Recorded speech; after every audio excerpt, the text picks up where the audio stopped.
Hi Stampers! Today I want to show you how I made this cute little window card for Christmas and to show you how I actually got the little cutouts and everything. It's really a cute little card and I hope you like it.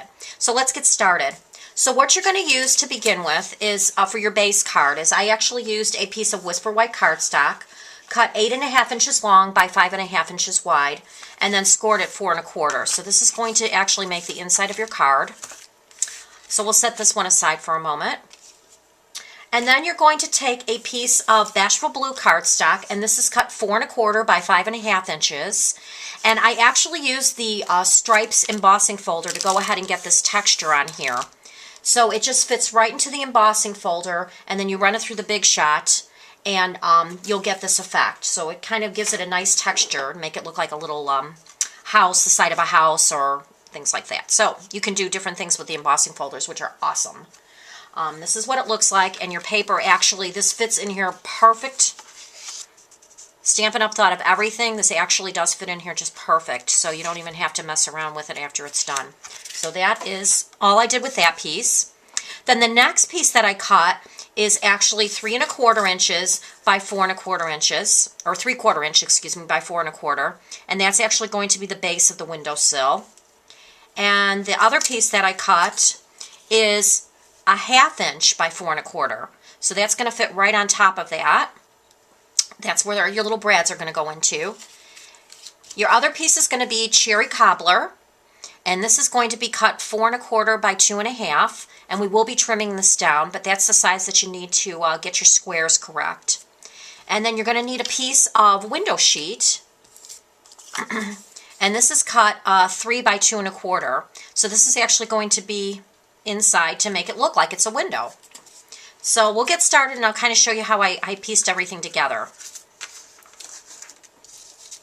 So first thing that we can do is we can go ahead and mount our striped paper right onto the front of our card.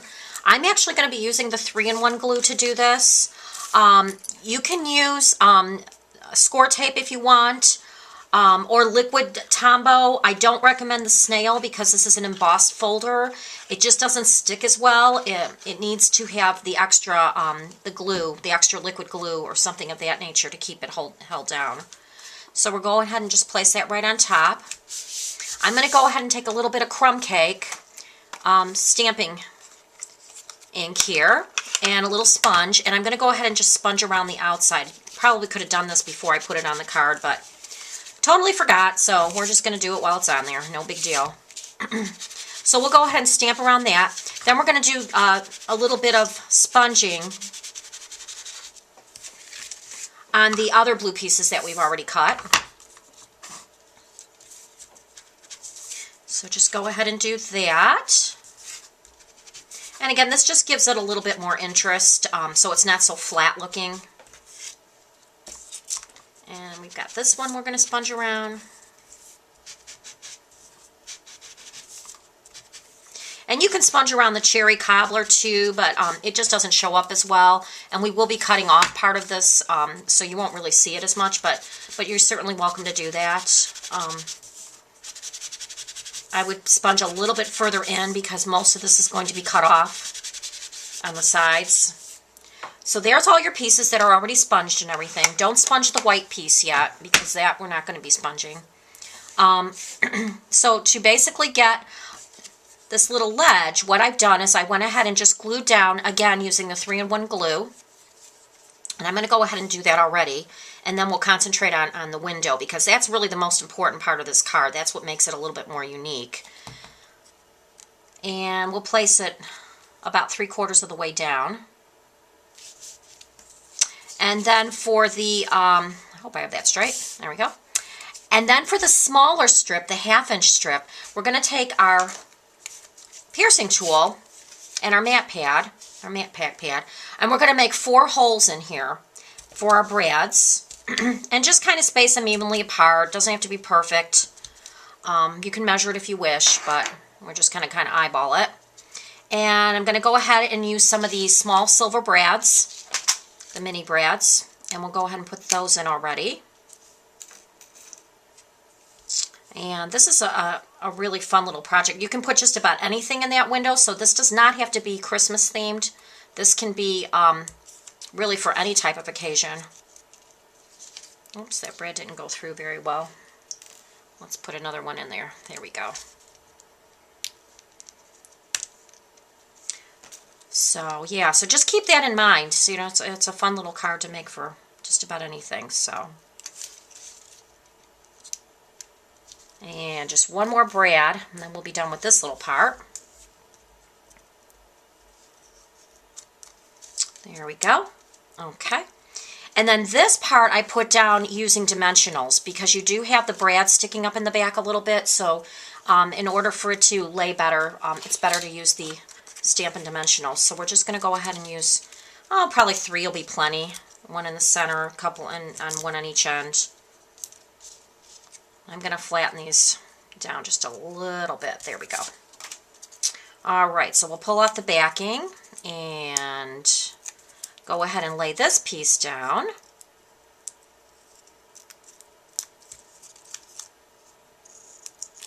There we go. We'll get that out of our way since we don't need that anymore. And we'll just kind of lay this right on top. So we've got that part of our card done. So the next part, the most important part really, is trying to figure out how to get these little squares in here to make it a window. So what you're going to use is your 1-inch square punch, which is this. And in order to do this, what you're going to do is from the short end, you're going to come in with the punch. So come in all the way so it hits the bottom of your square punch. To get it where you want it as far as the square goes, what you're going to do is kind of feed it in, and you'll see how the paper is going in. See where the edge of the paper is there?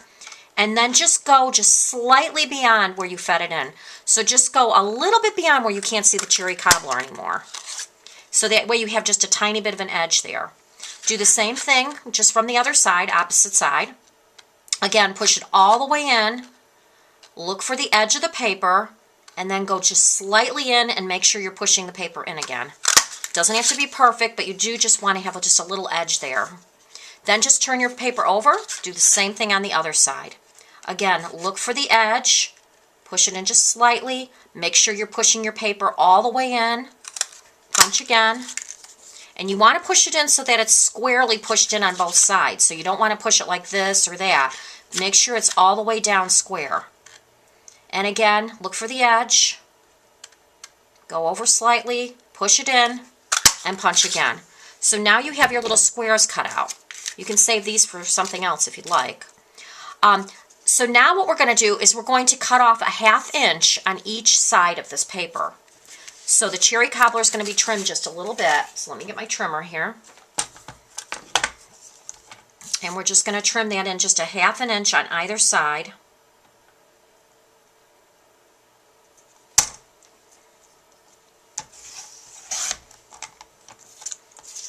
And just flip it over and do the same thing on the other side.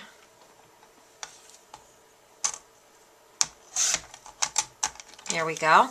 So now you've got a little window that looks like that. Now you're going to take your window sheet, which measured 3 by 2 1/4, and that's going to set right in the center of that. So go ahead and mount that. What I'm going to use is a couple little glue dots on the ends of my window sheet because you're not going to see it. So you just want to go ahead and put one on each corner of your window. And one more. So you really aren't going to see these because they're going to be covered up by the window itself. And you want this on the back side. So whichever side is your back side, that's the side that you're going to put your little window sheet on. So we'll go ahead and mount it right about there.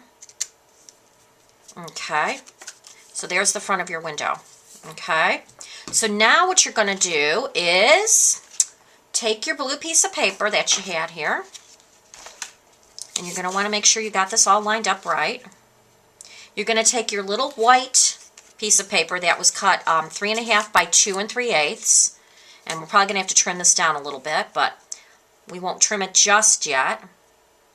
I want to have a little bit of leeway just in case I'm over a little bit too much one way or the other. And you're going to want to kind of determine where you want to put your stamped object. Now I'm using the tree. Obviously the tree is way bigger than the window, but that's okay because we just want the top of the tree with the little bird and part of the tree showing. So I'm just going to kind of eyeball where I need this to be on my white paper, because it depends on the stamp you use. So I know that it's going to need to be about in this area here. So I'm going to go ahead and take my black StazOn ink, and I just need to ink up really the top part of the tree here with the little bird. And go ahead and stamp that down. Okay, so that's pretty much where my bird or my little tree need to be. So I'm going to just double check it. And that looks like it'll fit perfectly. And then I can go ahead and trim those sides off after I color it. So let's go ahead and color in our little tree and our little bird. I'm going to use a variety of different things to color this in. I'm actually using some Stampin' Write markers to color in the bird. And this is Bashful Blue, so I can pick up some of the blue in the paper. And we'll give him a little tiny yellow beak here. And we're going to be coloring in the tree using the stamp pad. So what I've done is I'm basically smashing down the lid onto the stamp pad itself, and we're going to be using this as our coloring tool. I'm using Old Olive and certainly celery because I want to get a couple different colors for my tree. And then you're just going to go ahead and take your blender pen and start coloring in. I usually start with the lighter color first, and then you can always add darker if you want. And this goes pretty quickly. And you're just going to color in the tree. And if you get a little bit on the ornaments, don't worry about it because you're going to be covering up the ornaments with the Cherry Cobbler pen, so it won't matter. And just kind of keep going all the way down so whatever shows through the window will be colored in. And like I said, this goes pretty quickly, so you can do these pretty fast. Then we're going to take a little bit of the Old Olive and just kind of come in and blend just a little bit more so that it has a little bit darker color into it. And we'll just kind of keep on doing this until we get all the way to the bottom here.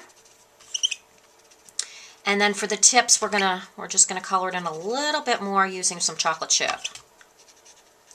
So little tips of the trees. Almost finished.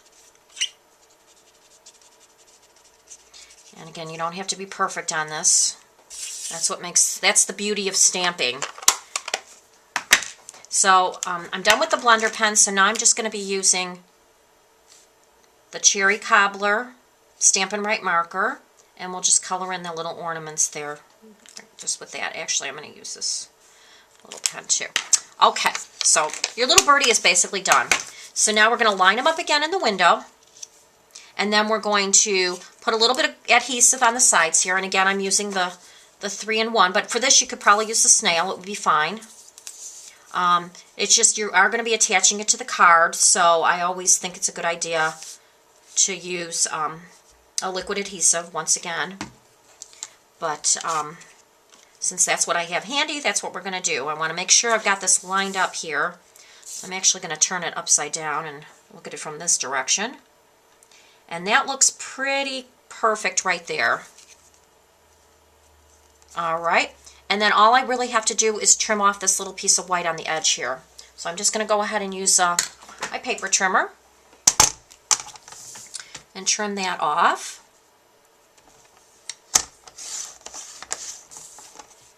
There we go. And that's all set. And then again, I'm going to use the 3-in-1 glue to put this whole thing down on the card. Alrighty, perfect. And then the only other thing I've really done is I've taken a little heart here from the Heart to Heart punch, and I'm using the extra large one here. And I'm going to go ahead and use some Cherry Cobbler paper and punch that out.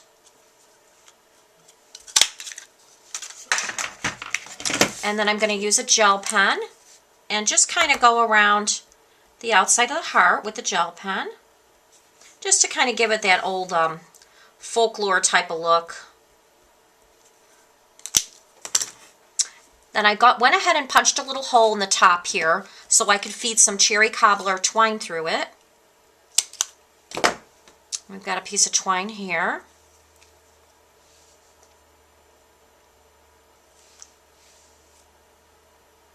Go ahead and pull that through. Once I can get it through, I'll show you how I did this. It's a little tiny hole, isn't it? Okay. And then I just, you know, I'll just trim this off a little bit because we certainly don't need that much cherry cobbler twine. And I went ahead and I just tied it first just to hold the heart in place. And then again, you can trim some of this off. And I just wrapped it around the back of the brad. That's all I did. Very simple.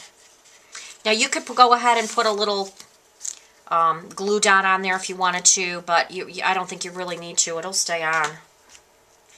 And just trim that off a little bit. And there's your little card.